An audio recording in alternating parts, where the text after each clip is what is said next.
Então vamos começar aqui o nosso tema da aula de hoje, que é sobre como a gente consegue roubar a criatividade. Quando a gente começa dentro do nosso biscuit, eu me lembro muito, porque eu me encantei, né? Fui procurar coisas para decoração do aniversário de 1 ano do Kalel. Ele fez agora em julho 15 anos, então são 14 anos aí de trajetória. Em janeiro eu comecei a procurar essa decoração. Eu já participava de comunidades lá dentro do Orkut, eu já participava de comunidades assim voltadas para festa, porque eu queria uma festa bem especial, mas eu não tinha muito dinheiro. Eu passava ali uma fase bem complicada, né? Uma parte financeira assim com muita escassez. No fim eu pensei assim, se eu fizer vai ser mais barato. Então comecei a pesquisar coisas de papelaria, porque era mais fácil eu imprimir. Comecei a lidar com a parte da papelaria primeiro, antes do biscuit. Então eu salvava muitas coisas relacionadas com a arte digital. Aqueles kits de scrapbook digitais, eu tinha pastas e pastas, eu adorava aquilo, aprendi a fazer as montagens de convite, de banner, todas aquelas artes ali para a festa do meu menino. Então eu queria fazer também uma coisa assim mais intimista, porque eu, né, já estava envolvida ali com as coisas, então acabei querendo buscar esse lado. Eu não sabia nada do biscuit. E aí, como o tema da festa dele era de super-homem, não era nem super-heróis, era super-homem. Porque o Kalel, ele tem o nome do super-homem, né? A gente gostava muito dos super-heróis, eu gosto ainda até hoje. O pai dele é super fã do super-homem, era o herói favorito. E quando eu fiquei grávida, né, eu busquei assim um nome muito... eu gosto, né, desses detalhes assim muito individuais, muito pessoais, muito únicos. E aí eu acabei escolhendo o Kalel, porque eu procurei o significado do nome dele. E Kaliel, que é o nome de um anjo, era um anjo, né, enviado por Deus. Então, como eu achei que tinha tudo a ver, ficou o nome de Kalel mesmo. E, né, eu tinha que fazer a festa de 1 ano do meu filho de super-homem. Então, eu acabei procurando coisas de super-heróis, coisas de festinha, e olhando um biscuit aqui, um biscuit ali. Entrei em comunidades. Aquela comunidade Eu Amo Biscuit, que era uma comunidade muito forte naquela época. Como tinham muitas artesãs, colegas minhas, né, que até hoje são artesãs, elas compartilhavam também as experiências, todo mundo ali muito iniciante, e era muito gostoso. Então, começou assim. E eu acho que você também, quando começou dentro do biscuit, ficou apaixonada por aquelas peças maravilhosas daquelas artistas, que a gente olha uma bonequinha, e aí a gente olha um kit de bebê, e aí a gente olha um enfeite de mesa, e aí a gente olha um pote de cozinha, e a gente olha um chaveiro, e a gente olha um monte de coisa, tudo uma bagunça, e vai salvando, né? E aí, naquela época, tinha muito de salvar os arquivos em CD. Inclusive, eu tenho pastas e pastas com muitos CDs. Eu não tenho nem computador que abre CD mais, mas os CDs ficaram lá. E, hoje em dia, o que a gente faz é guardar dentro de outros lugares, né? Porque a modernidade vem aí. Então, a primeira coisa que você precisa pensar é que acumulador, ele não seleciona. Eu era uma acumuladora. Eu pegava tudo. Pegava desde pote, noivinho, pegava festa infantil, pegava chaveiro, pegava tudo. Umas coisas assim que não tinha nada a ver. Porque eu gostava de tudo, eu fazia de tudo e ficou assim durante 3 anos. Eu escolhendo, guardando e salvando muitas peças que eu era mesmo essa acumuladora. Então, a primeira dica, você precisa ser seletiva. quando você salva as tuas coisas. Por isso que eu vou acabar voltando para aquele item bem importante que eu sempre falo para vocês. Quando você souber o seu nicho, fica muito mais fácil de você poder tanto direcionar o seu trabalho, direcionar aí o seu curso, né, para fazer o que você já sabe que você vai trabalhar, para você direcionar a tua divulgação para aquele nicho específico, para você direcionar até o que você coleta dentro da internet. Então, quando a gente tem um nicho, parece que tudo fica muito mais fácil. Só que é um processo natural. Você não se preocupe se você ainda não achou o seu nicho. Não se preocupe se você ainda está bem bagunçada. Não se preocupe se você gosta de tudo. E salva também dentro do seu celular, tirando print. Ou se você salva dentro do seu computador, é normal que isso aconteça, tá? E a segunda coisa é para você guardar esses furtos que você faz para ver, para consultar mais tarde. Então, uma coisa, né, que a gente precisa ter é organização, porque se a gente vai salvando assim, meio aleatório, sem ordem nenhuma, depois a gente não consegue achar. Então, a gente tem aí os prints, a gente tem aí o Pinterest, que é maravilhoso para a gente roubar a ideia dos outros. E aí a gente pode fazer pastas secretas que só a gente tem acesso e organizar isso por tema, que fica muito mais fácil da gente achar depois. A gente pode também fazer pastas dentro do nosso computador, quem tem notebook, né? E aí também no celular, a gente tira os prints e também salva isso. Dentro do celular, gente, não é muito bom de guardar. Por isso que a gente usa outros aplicativos para a gente guardar, por exemplo, o Pinterest. Que o Pinterest a gente consegue colocar as nossas coisas lá, fechadinha, guardadinha, e a gente pode consultar isso depois. Pode ficar uma pasta pública, eu não sei se vocês conhecem o Pinterest. Ele é uma plataforma onde a gente tem acesso a esses salvamentos de roubo de todo mundo, do mundo inteiro.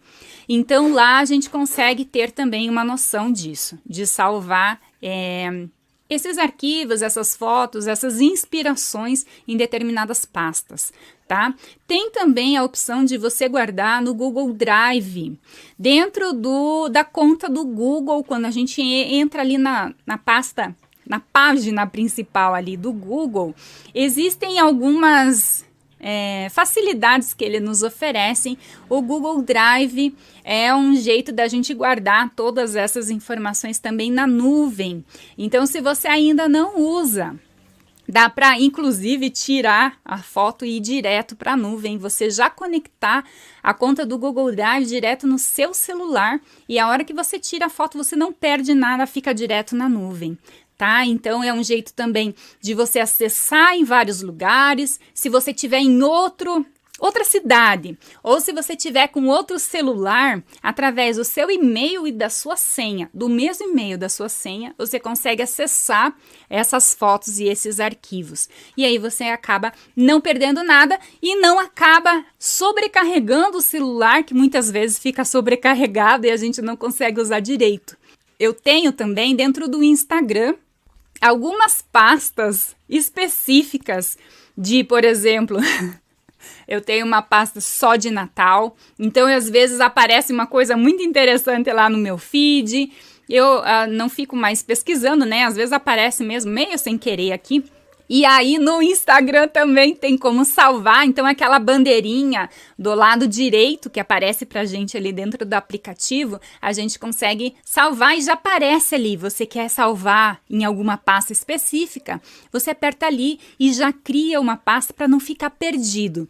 Então eu tenho pasta que eu salvei de Natal, eu tenho pasta de Páscoa, eu tenho pasta de inspiração de outros artesanatos para eu reproduzir depois em biscuit. Eu tenho pasta de posts interessantes, de frases motivacionais que eu gosto de rever depois quando eu tô meio chateada assim. Então eu tenho várias pastas dentro da minha conta de Instagram que também servem como esse salvamento e essa consulta para eu ver depois. Então antes, né, como eu não tinha assim muito acesso a essas coisas antigamente, eu acabava salvando no meu computador e eu imprimia para eu ter como referência mesmo a foto das colegas no meu mural.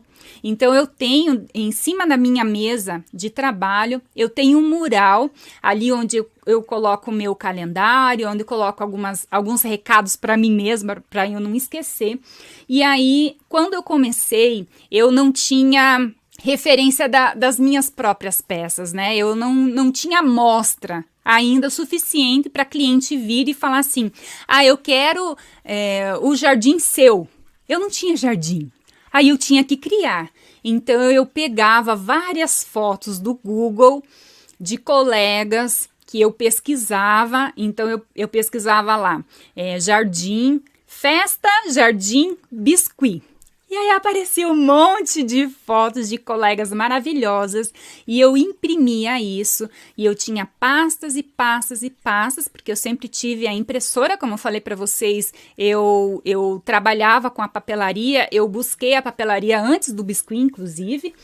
E aí, até hoje em dia, eu tenho algumas pastas aqui com as coisas salvas, enfim, gente, porque eu sou de uma época que é assim, eu gosto muito do digital, mas eu preciso ver as coisas assim palpáveis, o material, então eu gosto de imprimir, eu gosto de olhar, de pegar e coloco também ali no meu mural. Eu agora estou trabalhando no Sonic de novo, estou fazendo o Mickey, estou fazendo ali a Mulher Maravilha, então dentro do meu mural tem fotos do biscuit de outras pessoas e também tem fotos do tema em desenho que eu pesquisei, que eu quero ver ali a posição, e aí a gente acaba fazendo aí uma misturança e já vai misturar isso, eu vou criar a minha peça.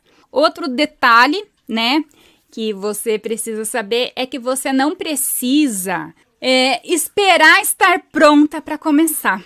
Como vocês viram, eu tenho muitos anos de biscuit e eu ainda me inspiro em outras pessoas, eu ainda tenho peças que eu nunca fiz, que eu tenho que criar do zero.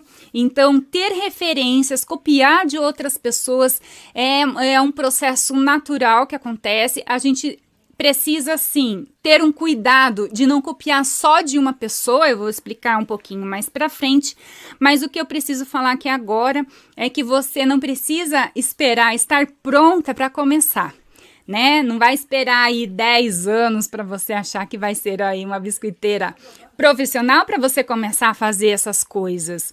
Então, você aqui, né, na minha referência, a gente fala que a gente precisa fingir até a gente ser, para a gente se tornar aquilo que a gente é. Como assim, Vivi? Quando eu comecei a trabalhar com o biscuit, eu não era uma biscoiteira de sucesso. Eu não tinha nem cliente, eu não tinha nem nicho, que nem vocês, né? E aí eu fingi que eu era uma biscoiteira de sucesso. Como que eu fingi? Eu copiava o comportamento de pessoas que eu admirava, olhava o jeito que elas falavam, olhava o jeito que elas comentavam nos posts, eu olhava o jeito que elas divulgavam e aí eu ia modelando esse comportamento, essa coisa que a gente faz de modelar, de copiar o comportamento, ele depois que eu fiquei sabendo, né, ele é falado muito pela PNL. Então, a programação neurolinguística nos ensina que para a gente ser uma pessoa de sucesso, a gente precisa andar com pessoas de sucesso. Se eu quero ser uma biscoiteira de agenda cheia, eu preciso andar ao lado de pessoas que já conseguiram esse resultado. Porque assim eu vou ver como que a pessoa pensa, como que ela escreve, como que ela age, se ela tem problemas, como é que ela resolve, o que ela sabe que eu não sei. Diz, né, tem uma frase aí muito famosa na internet, que se a gente não ganha dinheiro é porque a gente ainda não sabe o que a outra pessoa que está ganhando está sabendo. Então, se eu tenho uma colega biscoiteira que tem uma agenda cheia, que ganha aí 3, 4, 5 mil reais e eu ainda estou patinando, sem encomenda, sem clientes, não tenho nenhuma renda fixa, né? É uma coisa pingada ou outra aqui que eu ainda não estou vivendo disso. O que aquela pessoa que ganha esse dinheiro, o que ela sabe que eu ainda não sei? Então, eu vou começar a prestar mais atenção nessa pessoa, ver o que ela está fazendo, ver o que ela está assistindo, ver o que ela está conversando, para eu conseguir absorver isso de bom na minha vida, para eu conseguir transformar e mudar também a minha realidade, tá bom? Então, comece copiando. Tem aqui uma frase maravilhosa que eu amo de um livro, que eu vou falar para vocês depois, que você precisa sempre começar copiando. Quando a gente vai lá no jardim de infância, a professora fala para a gente passar por cima. Eu era professora, né, alfabetizadora de crianças, eu ensinava as crianças a ler e escrever, e muitas delas não tinham essa coordenação motora. A gente tem que desenvolver isso tudo é aprendido. E como que a gente vai ensinar uma criança que não tem referência nenhuma a ensinar a ler e a escrever? Nós aqui, dentro do Biscuit, é a mesma coisa, por isso que eu falo para vocês. Tem que, né, assistir as aulas de passo a passo, mas tem que recriar. E aí, né, já que vai recriar, recria uma coisa que vende. Não adianta, gente, vocês fazerem peças maravilhosas, que tem vídeos aí no YouTube maravilhosos, que tem aulas incríveis, mas que são peças que não vendem. E aí vocês fazem até a técnica, até aprendem um pouquinho ali, aperfeiçoam a sua modelagem, mas a peça fica ali, não consigo vender, porque nem sempre as peças que estão aí no passo a passo, elas são vendáveis. Então, já que você vai copiar, já que você vai ficar do lado de uma pessoa que tem sucesso, fica do lado de uma pessoa que tem sucesso e que você sabe que vende, porque muitas pessoas, elas dizem que tem sucesso, mas não tem. Dizem que vendem, mas não vendem. Elas querem ensinar uma coisa para vocês que nem elas mesmas conseguem praticar na própria vida. Então, vocês têm que prestar muita atenção, ter esse tato, esse cuidado para ver em quem vocês vão se inspirar e ver em qual peça vocês vão começar a copiar, começar a produzir, começar a modelar, tá? Já que vai começar, começa certo.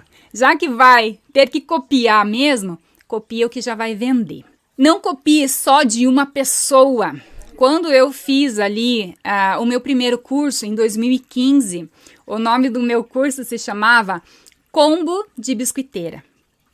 Combo, porque eram muitas pessoas e eu imaginava aqui, né, eu tinha uma ideia, esse era a minha ideia mesmo, meu plano, de que se a pessoa soubesse um pouco de cada um, aquilo ia virar um liquidificador dentro da cabeça, ia misturar todas as técnicas e você acabaria produzindo a sua própria técnica. Então, até aqui, né, no livro que eu estou usando para embasar aqui, para você copiar, ele diz assim que existe um bom roubo, né? Que você não precisa copiar só de uma pessoa, que você copiando de várias pessoas, fazendo um quebra-cabeça, um pouquinho de cada um, você misturando tudo isso dentro da sua cabeça, estudando o que você estudou, tendo as experiências de vida, o seu jeito de olhar, a sua análise, isso tudo vai transformar no seu estilo.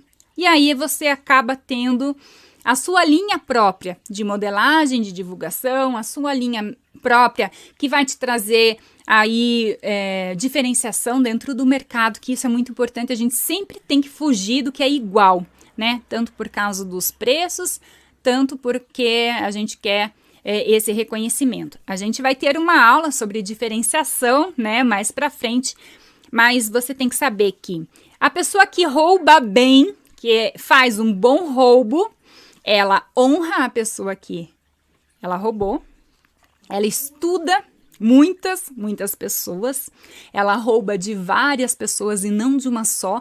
Então, se eu ficar só copiando as peças da Vivi, quando as pessoas vão lá olhar, falam assim, nossa, mas eu não tô vendo a Maria, eu tô vendo a Vivi. Quando eu faço aquela peça, a gente faz várias vezes a peça da mesma artesã, a gente acaba fazendo o estilo daquela artesã. Então, quando a gente mistura, por exemplo, numa peça que eu copiei da artesã A, mas eu coloco o olho da artesã B, e eu coloco o cabelo da artesã C, e eu faço um quebra-cabeça dentro daquela peça, eu acabo que no final eu construo a minha própria peça. Então vocês têm que aprender a fazer também essas montagens, como eu ensinei vocês, né, que eu falei que eu fazia, que eu faço ainda. Essas referências aqui na minha pasta, que eu tenho referências de várias artesãs, inclusive a foto de desenho para eu aí fazer essa montagem desse quebra-cabeça.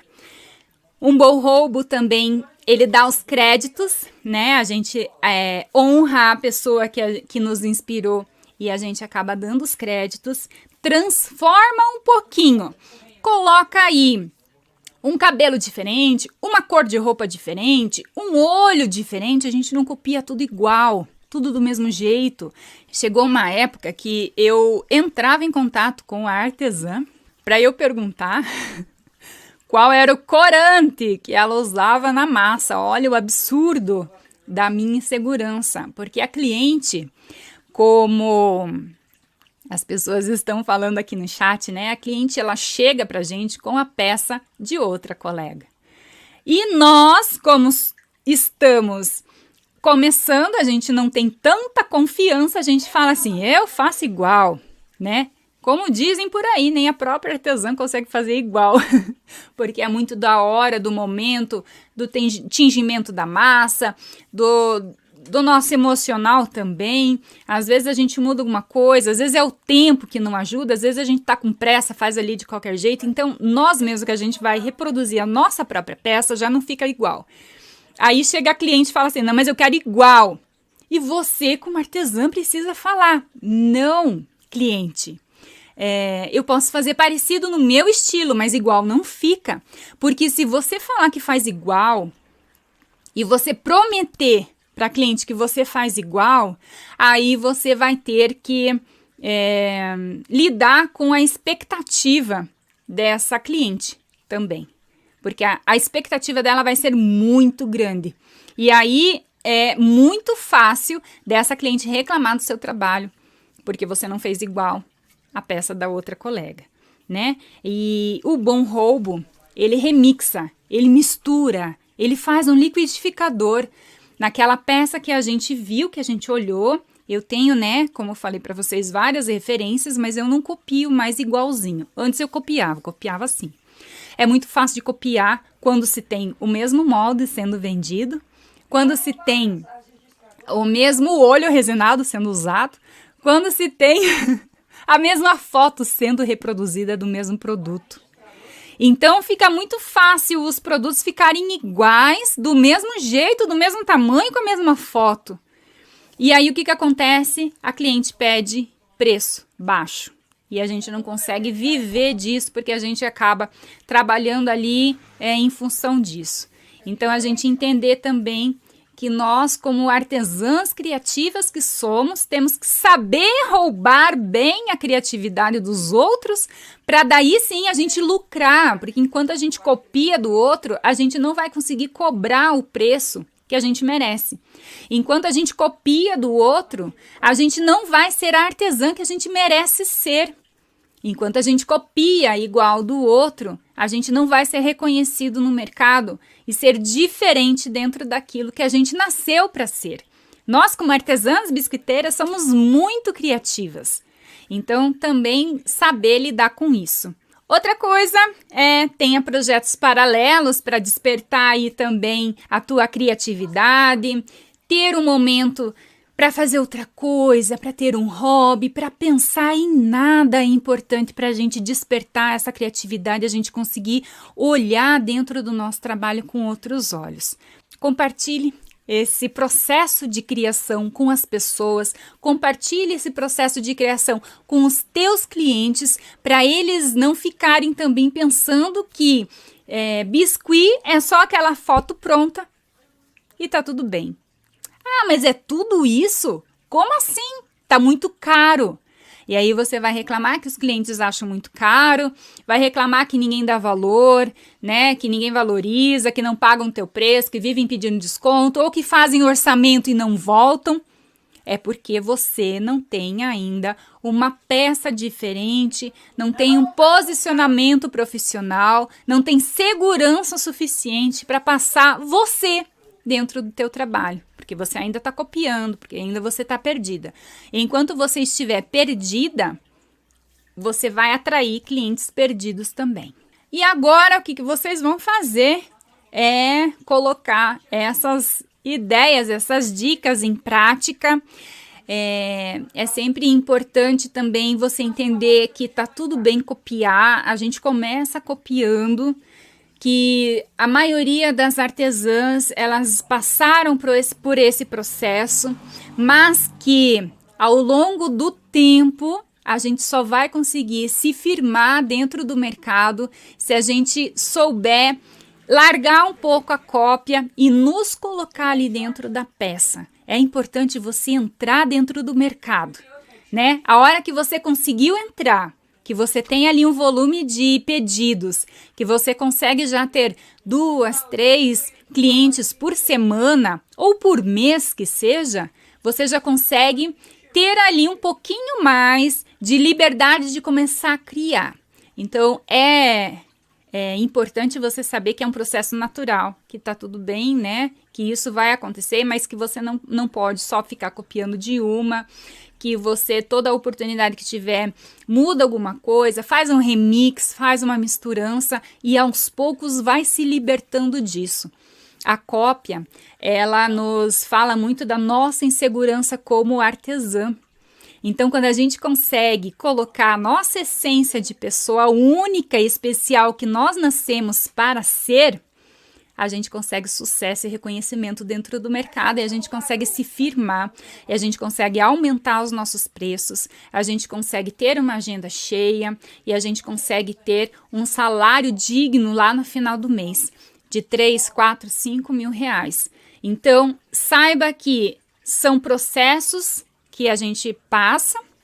Eu usei, né, esse livro maravilhoso que embasou toda essa aula, um livro que me acompanha durante muitos anos. Eu descobri esse livro em 2015, quando eu fazia aquele trabalho da vida de biscoiteira que eu falei para vocês.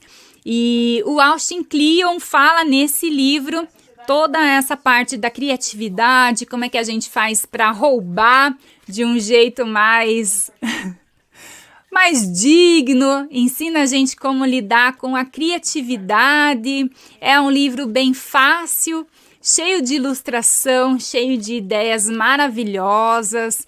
Então, ele fala, né, dá esse embasamento que eu falei para vocês na live de hoje.